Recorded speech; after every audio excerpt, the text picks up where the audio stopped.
하나님의 말씀은 마태복음 24장 3절부터 5절입니다.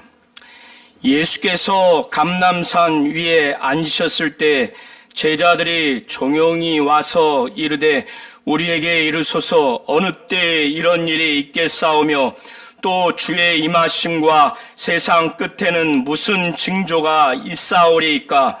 예수께서 대답하여 이르시되 너희가 사람의 미혹을 받지 않도록 주의하라.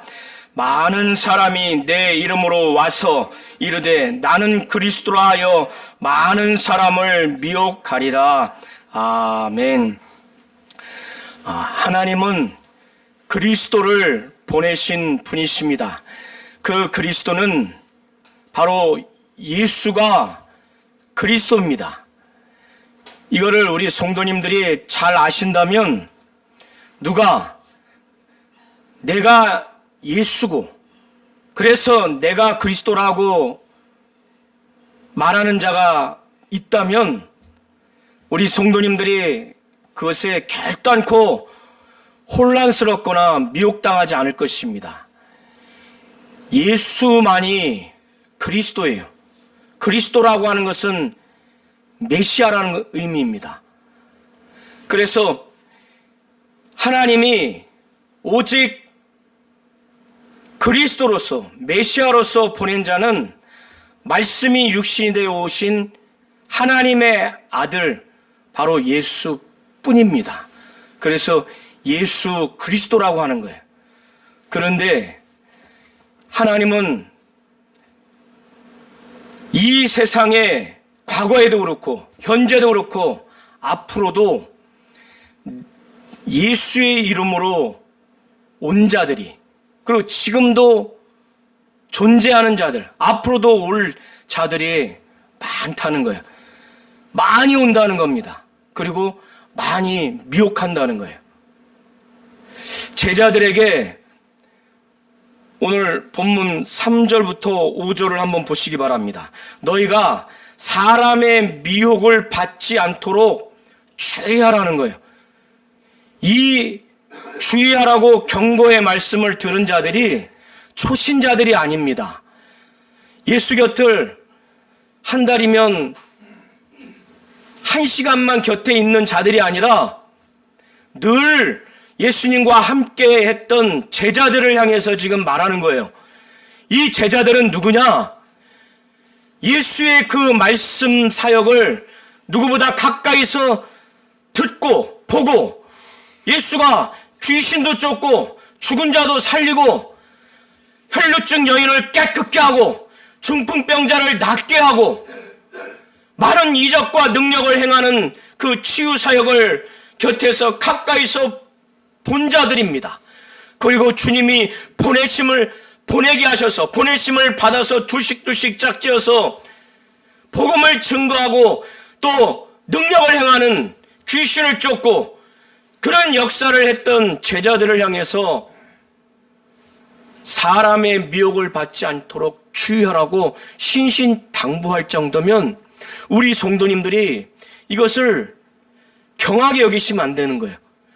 그 핵심이 무엇이냐면 이들은 예수가 그리스도라고 하는 것을 지금까지 몇 차례 들었습니다. 그리고 이들은 믿고 있거나 믿어가는 과정에 있는 제자들이에요.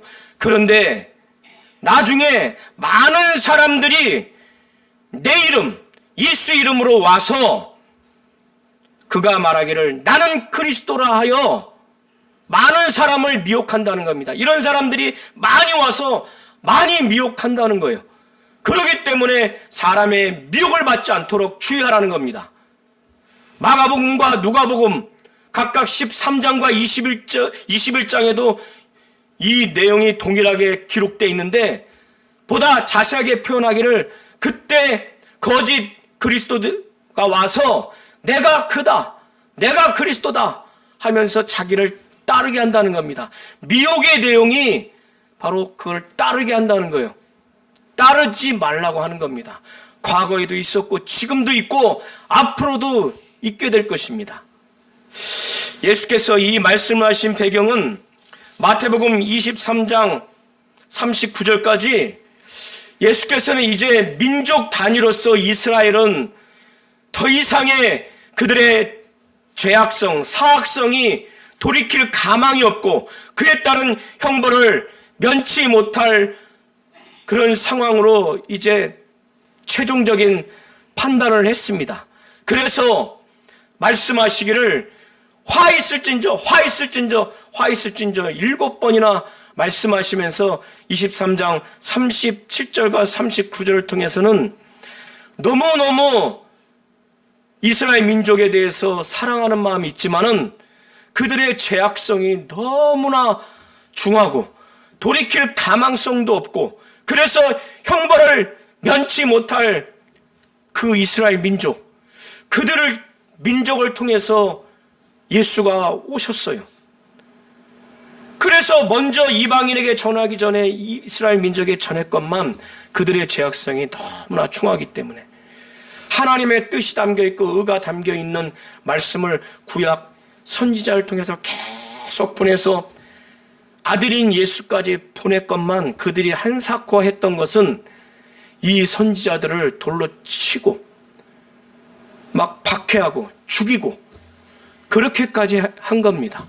저와 우리 성도님들이 앞으로도 결탄코 해서는 안 될 것은 참 하나님의 종들, 특별히 성직자들, 하나님의 뜻과 의가 담겨 있어서 어떤 형태로든지 말씀을 증거하는 자들을 죽이거나 또 돌로 치거나, 이거는 절대 해서는 안 되지만 그 정도가 아니다 하더라도 능멸하거나 욕하거나 무시하거나 이렇게 해서는 절대 안 됩니다. 39절까지의 예수께서 이스라엘 민족을 절망이어서 이제 포기하고 저주하고 심판을 선언하는 걸 보면 그 핵심은 거기에 있어요. 그래서 예루살렘아 예루살렘아 이렇게 했을 때는 절규의 목소리인 거예요. 반은 애정이 있으면서 반은 어쩔 수 없이 이제 포기해야 하는 그들의 죄악성. 예루살렘아 예루살렘아, 선지자들을 죽이고 내게 파송된 자들을 돌로 치는 자들이여, 치는 자여, 암탉이 제 새끼를 너무나 사랑해서 그 새끼를 삐약삐약하는 병아리를 살리려고 뱀으로부터 저 공중에 있는 잡아먹는 이 매나 부엉이나 이 독수리 같은 그 짐승들에게 보호하려고 날개 밑에서 보호하려고 끊임없이 수도 없이 보호하지 않습니까? 살리려고 사랑하니까 보호하고 안전하고 먹이고. 오죽하면 예수께서 이 비유를 드시면서 암탉이 제 새끼를 날개 아래 모음같이 내가 내 자녀들을 그렇게 모으려고 한 것이 몇 번이냐, 몇 번이라고 셀 만큼이라는 게 아니라 셀 수가 없을 만큼 그렇게 했는데 너희가 원하지 않았다. 그래서 1장 39절부터 23장 39절부터 37절부터 39절을 한번 보시기 바랍니다. 보라, 너희 집이 황폐하여 버려진 바 되리라.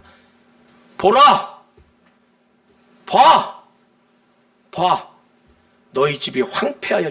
여기서의 너희 집은 예루살렘의 성 안에 있는 성전을 두고 말하는 거예요. 그것이 황폐하여 버려진 바 되는 거예요. 이스라엘 민족에게 있어서의 그 예루살렘 성전은 하나님이 임재하시는 장소고 하나님께 제사하는 장소예요. 신약으로 말하면 예배하는 장소.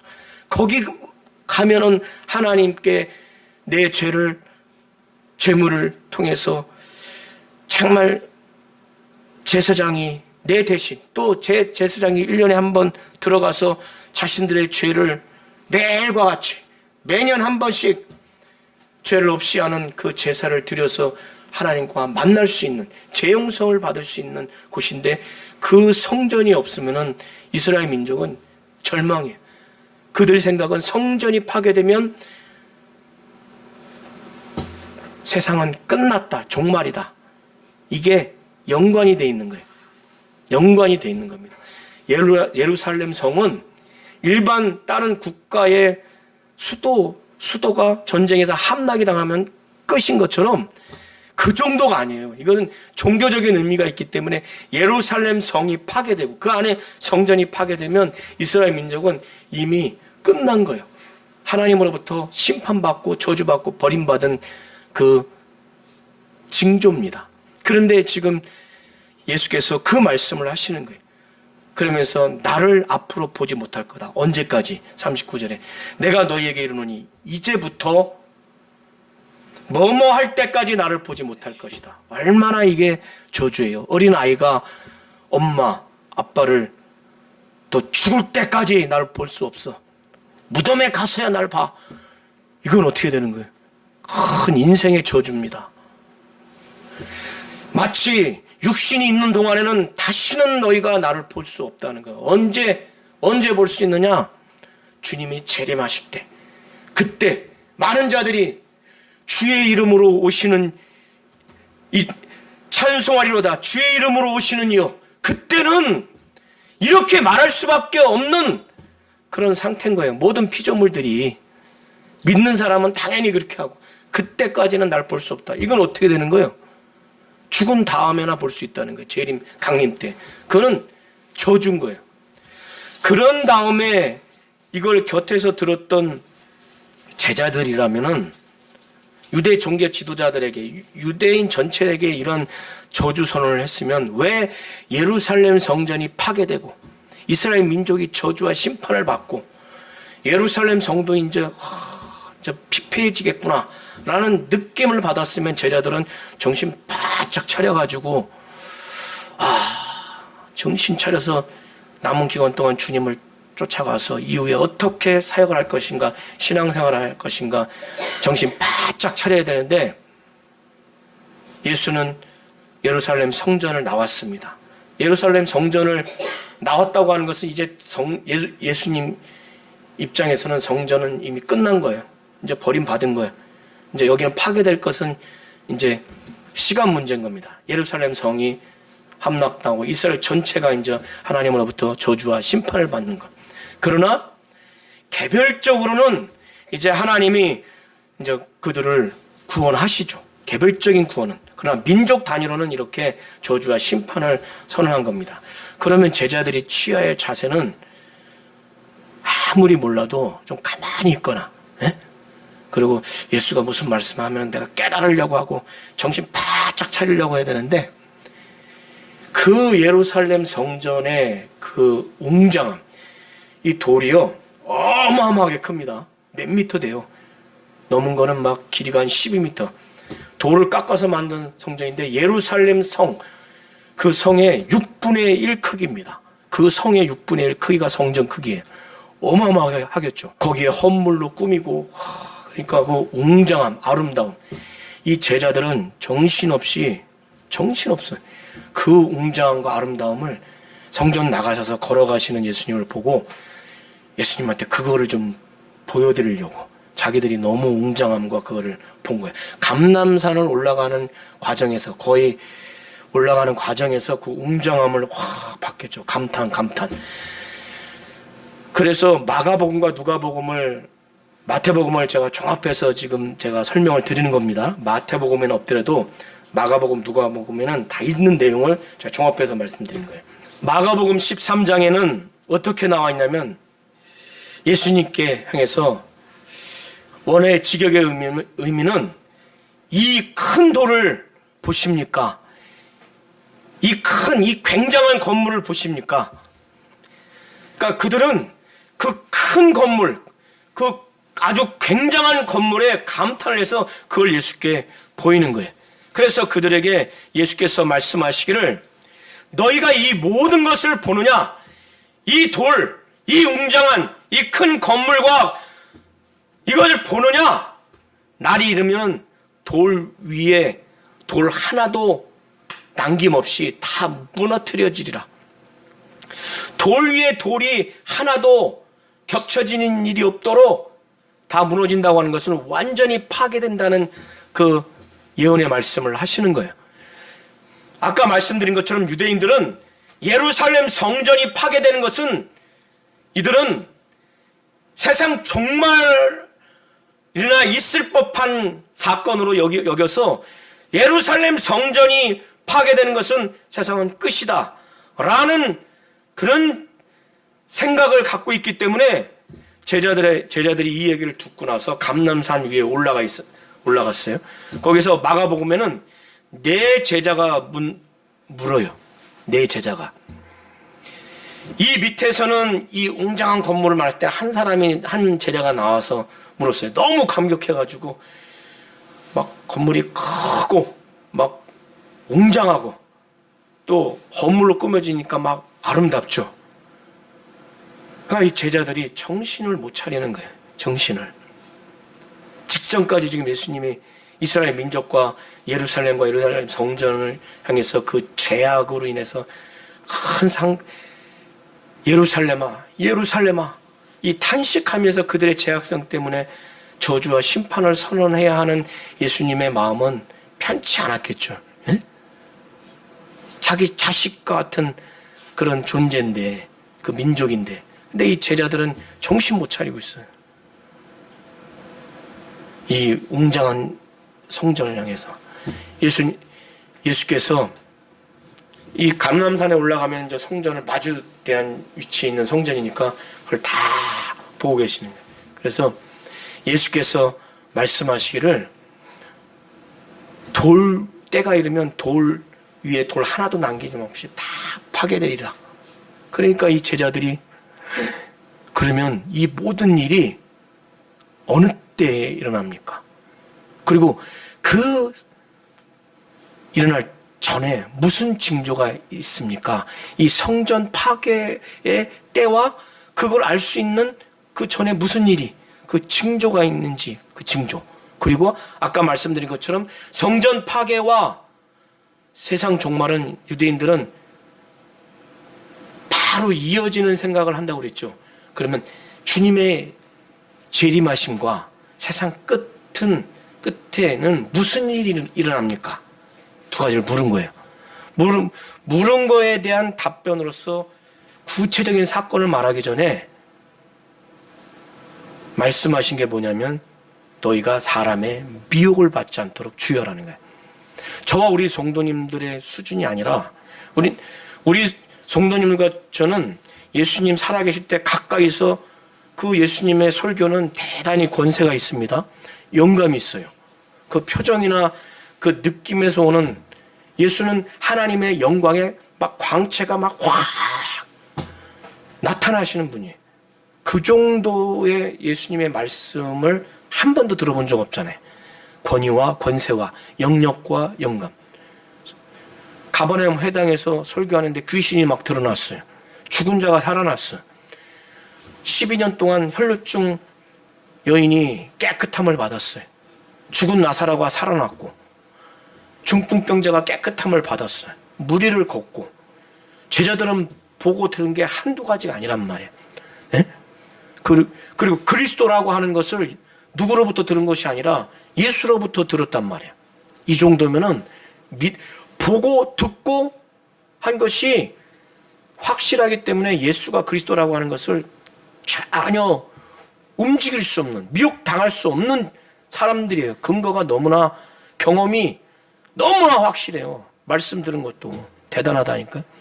그런데 이 제자들을 향해서 성전 파괴의 시기와 그 시기 전의 징조가 무엇이고 주님이 다시 재림하실 때와 세상 끝, 그 징조가 뭡니까? 물었을 때 먼저 사람의 미혹을 받지 않도록 주의하라는 거예요. 주의하라고 하는 것은 그냥 간단하게 경계하라는 것이 아니라 대단히 아주 신경을 곤두서서 정신 바짝 차리라고 하는 거예요. 아, 이런 제자들에게. 그러면 저와 우리 성도님들은 어떻게 하겠어요? 이때 당시를 기준으로 해서 말씀하셨지만 나중에 제자들이 성령 받을 것을 전제하고 말씀하신 거예요. 성령 받았으면은 지금 예수의 이 말씀은 경히 들으라는 게 아니라 똑같은 거예요. 그러면 제자들보다 우리는 최소한 몇 배는 더 주의해야 하는 겁니다. 아시겠어요? 많은 사람들이 많은 사람을 미혹하는데 어떤 걸 미혹하느냐? 내가 예수다. 내가 그리스도다. 이게 말 같지 않은 건데 많은 사람이 그렇게 하고 다닌다는 거예요. 근데 많은 사람을 미혹한다는 거예요. 네? 미혹될 가능성이 높으니까 예수님이 첫 번에 이 말씀을 하지 않았겠어요. 시기와 징조를 묻는 답변에 이걸 먼저 말씀하신 거예요. 그러면서 잘 보세요. 거짓 그리스도들은 이후에 교회 내에서는 또 거짓 선지자들을 경계하라는 말씀이 또 나옵니다. 뭐냐면 난리와 난리 소문을 너희가 경험하고 들을 것이다. 여기서 난리와 난리 소문은 원어의 의미는 전쟁이에요. 전쟁과 전쟁의 소문을 들을 것이다. 그런데 삼가 두려워하지 말라는 거예요. 과거와 지금도 앞으로도 주님이 다시 오실 때 그 징조를 일으키는 사건 중에 하나가 전쟁이 일어나고 전쟁의 소문이 전 세계에 막 나옵니다. 과거에도 있을 거고 지금도 있고 앞으로도 있을 거예요. 그런데 두려워하지 말라는 거예요. 민족 간의 싸움이에요. 민족과 민족 간. 그리고 나라와 나라가. 그리고 이 징조가 전 세계 곳곳에 막 가뭄, 기근이 있어요. 그리고 막 지진이 일어납니다. 마가복음과 누가복음을 보면 막 전염병이 이제 최근 몇 년에도 막 일어났죠. 그런데 이것은 주님이 다시 오시고 세상 끝이 아니라 그것은 시작의 사인이라는 거예요. 시작의 징조라는 거예요. 그래서 8절이 이 모든 것은 재난의 시작이라는 거예요. 여기서 재난은 원어의 의미로 산통이라는 거예요. 산통의 시작이라는 거예요.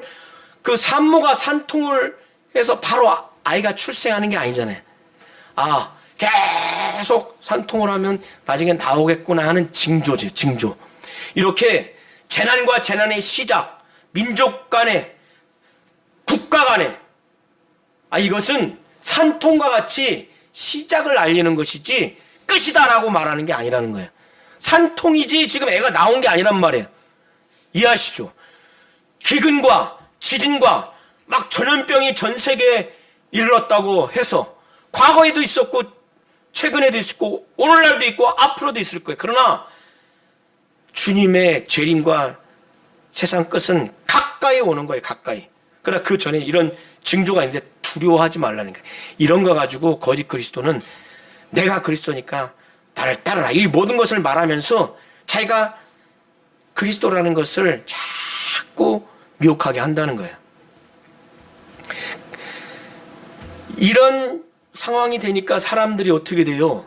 전쟁이 일어나고 전염병이 일어나고 기근이 일어나고 그러면은 살기가 힘들죠.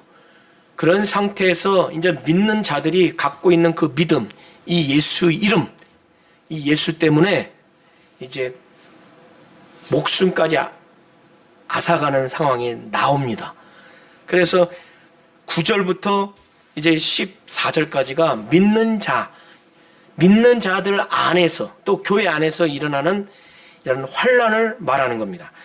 그래서 그때 이렇게 일반적인 세상에 이런 많은 재난이 일어나는 그때 이제 신앙적인 박해가 들어오는 거예요. 그때 이제 믿는 사람들이 제자들을 여기서 너희를 환란에 넘겨주겠다는 거예요. 마가복음과 누가복음에 보면은 환란에 넘겨진다고 하는 것은 예루살렘의 그 공회에 재판받도록 넘겨준다고 하는 의미예요. 그래서 매질을 향하고 거기서 이제 사형 집행하도록.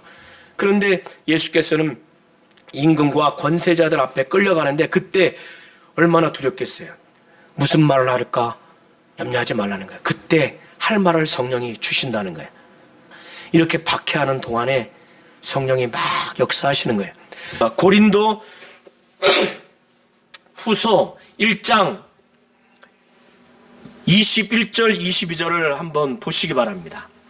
사도 바울은 고린도 교회의 성도들과 바울과 바울의 일행자들을 하나님이 어떻게 역사하시는가?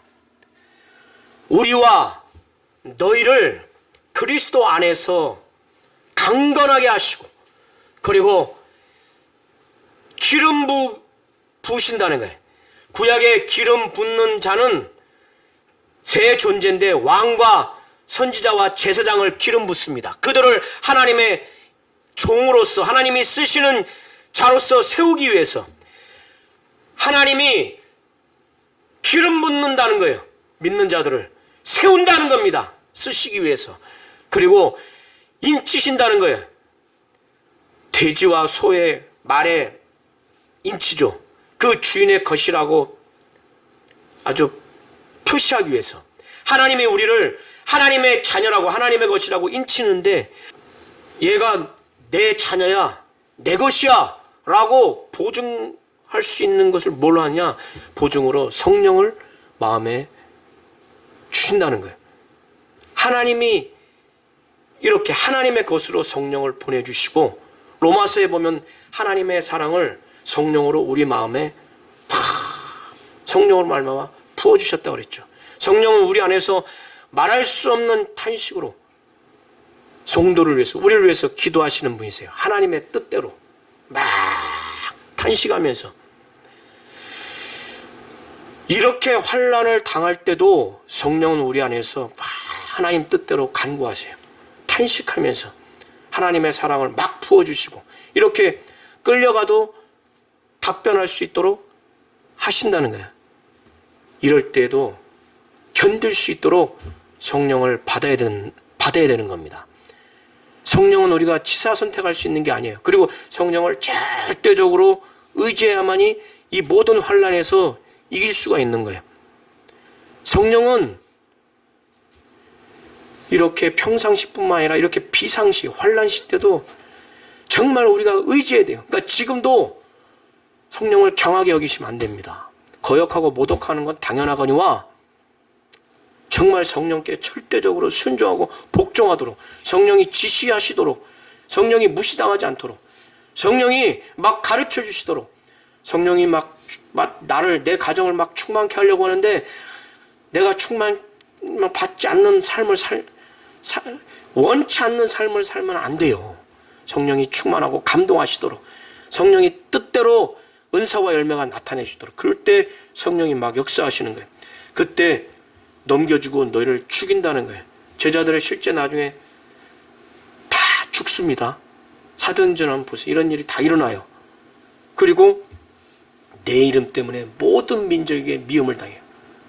이제 제자들뿐만 아니라 제자들 포함해서 우리 성도님들이 지금 예수님 곁에 이 말씀을 듣고 있고 우리가 그런 대상이라고 생각해 보세요. 사람들이 너를 환난에 넘겨주고 공회에 넘겨줘서 재판받아서 사형당하게 하고 널 죽일 것이다. 그리고 모든 민족이, 한국 민족만, 한민족만 아니라 전 세계가 너희를 미워할 것이다. 에? 미움을 받으리라. 그때 많은 사람들이 실족하게 된다는 거예요. 많은 믿는 자들이 실족한다가 다리가 곁길로 이게 이렇게 된다는 얘기거든요. 실족하면 이거는 믿음에서 배교한다는 거예요. 이런 상황이 됐기 때문에 되니까 그때 믿음을 버려버린다는 거예요.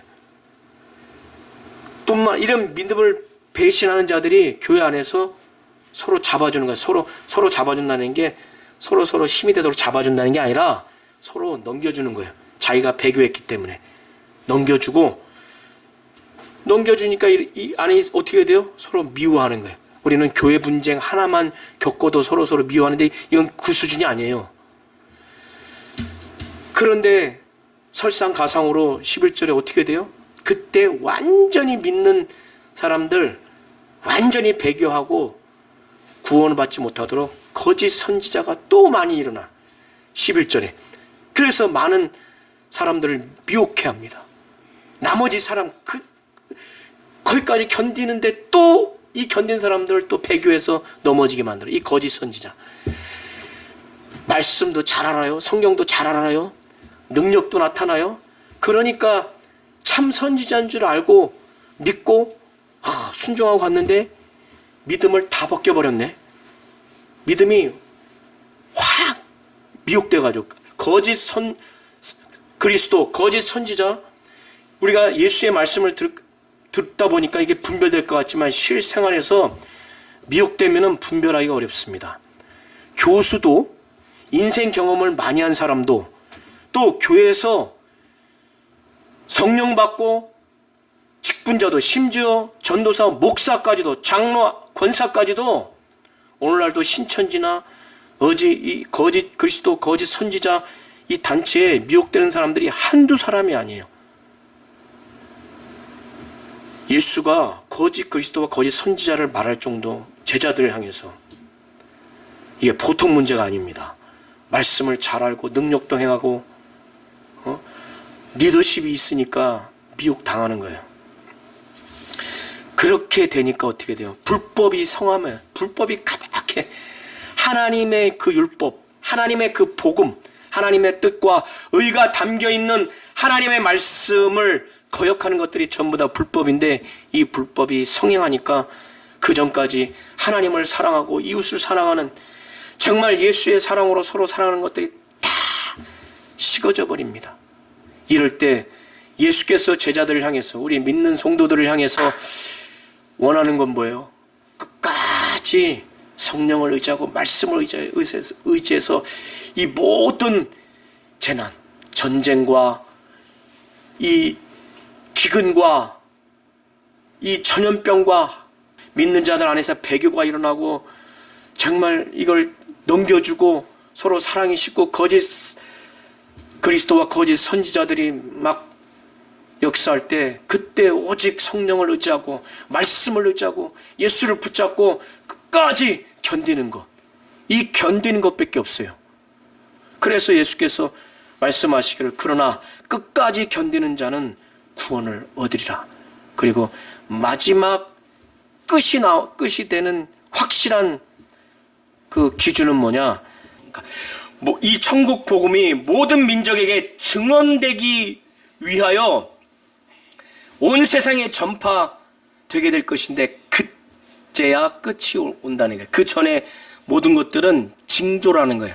그래서 어쩔 수 없이 영적으로나 육적인 고난과 환난이 있는데, 전쟁도 일어나고 전쟁의 소문도 나타나고 기근과 전염병도 일어나고, 그런데 교회 안에서 뭐냐면 예수 믿는 것으로 인해서 모든 민족에게 예수로 인해서 너 예수 믿구나, 그것 때문에 미움을 받고, 그리고 죽음에 넘겨지고 재판을 받는 일이 일어나고, 그리고 불법이 성행함으로 하나님의 말씀과 그 뜻이 담겨있는 말씀에 불순종하게 되니까 교회 안에서는 이제 사랑이 식어집니다.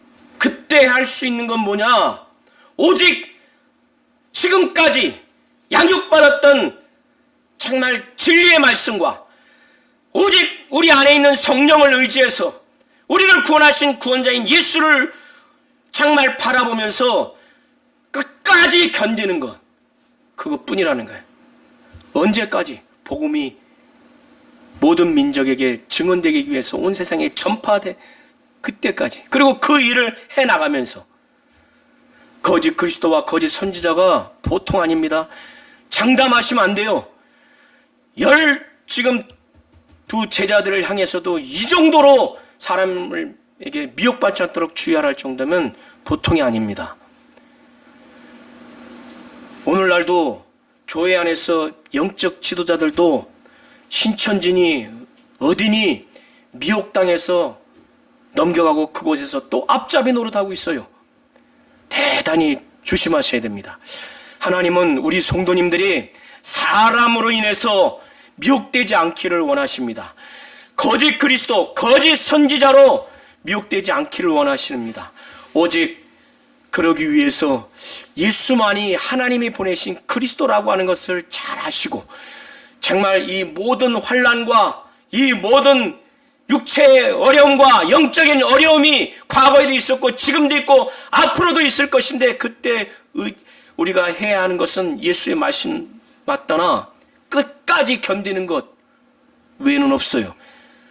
견디되 성령을 의지하고, 성령이 우리 안에서 하나님의 뜻대로 막 말할 수 없는 탄식으로 기도하시는 분이시고, 주 예수가 보좌 우편에서 우리를 위해서 기도하시는 분이기에 예수를 막 바라보고 진리의 말씀을 막 의지해서 거짓 그리스도와 거짓 선지자가 막 역사한다 할지라도 교회 안에서 막 하나님 뜻대로 정말 살지 못하도록 온통 교회가 아수라장이 된다 할지라도 이 진리와 예수와 성령을 막 의지해서 견디면은 구원을 얻는다는 거예요. 영원히 구원을 얻는다는 거예요. 그리고 진정한 세상 끝은 그 어려움이 있다 할지라도 천국 복음을 막 증거하는 삶을 살 때, 그때 세상 끝이 온다는 겁니다. 이걸 잘 알아서 우리 모든 성도님들이 정말 하나님이 사람에게 미혹당하지 않기를 원하시는 하나님의 뜻대로 그렇게 신앙생활 하시기를 예수의 이름으로 축원합니다.